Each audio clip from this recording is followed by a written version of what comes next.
পরিষদ মেম্বার।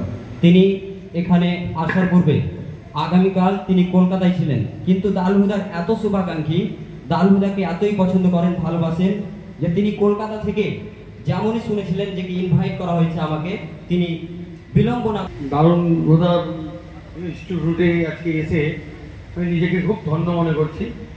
কারণ আমি এই স্কুলে একবার এসেছিলাম যে সময় বছর 3 আগে, বোধ হয় মুন্সি সাহেব ছিলেন সে সময়।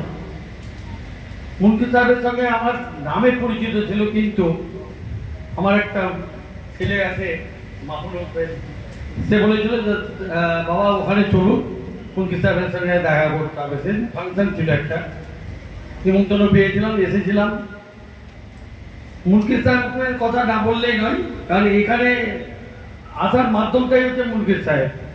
কারণ মুন্সি সাহেব যে সময় আমি আসি, উনি নিজের থেকে ফাংশন হওয়ার পর, যে ফাংশন ছিল সে ফাংশন হওয়ার পর মুন্সি সাহেব আমাকে ডেকে প্রত্যেকটা জায়গায় নিজের থেকে, মসজিদ থেকে নিয়ে, খাবার ডাইনিং হল থেকে নিয়ে প্রত্যেকটা জায়গায় নিয়ে গেছিলেন এবং পুঙ্খানুপুঙ্খানুভাবে আমাকে দেখিয়েছিলেন। এবং গার্লস হোস্টেল একটা হচ্ছে, উনি বলেছিলেন যে এইদিকে গার্লস হোস্টেল হবে। তো আমি সে সময় নিজেই বলেছিলাম যে স্যার আমি একটা কিছু দিতে চাইছি, যদি পাথর নেন তো 8-10 গাড়ি পাথর আমি পাঠিয়ে দেবো বড় গাড়িতে, না হলে পরে আমি একটা হাইম্যাক্স লাইট দিয়ে দিই। আমি ওনাকে সে সময় কথা দিয়েছিলাম, কিন্তু দুর্ভাগ্য যে ওনাকে আমি ওনার সময় আমি দিতে না পেরে খুব দুঃখ পেয়েছিলাম। যেদিন উনি গত হলে ঈশ্বরের দিকে যখন চলে যান, তখন আমার সেদিনই মনে হয়েছিল যে না, আর দেরি করবো না। ওনাকে যেহেতু আমি কথা দিয়েছিলাম, সঙ্গে সঙ্গে আবার মোড়ারে গিয়ে আমি অর্ডার দিয়ে নিজে থেকে আগে এইগুলোকে বানিয়ে একখানা, দাদা ভাই দুখানা বলেছেন, দুখানা দিনই আমি একখানা হাইম্যাক্স লাইট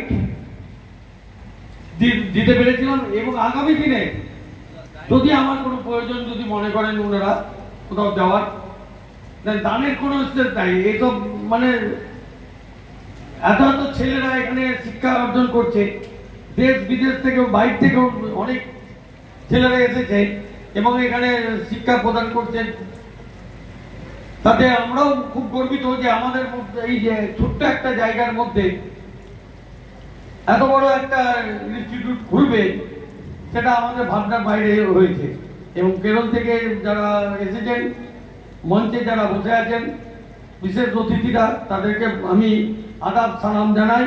তার সঙ্গে সঙ্গে আমাদের ছাত্রদেরকেও আমি আদাব সালাম জানিয়ে আমি আমার বক্তব্য শেষ করি। নমস্কার।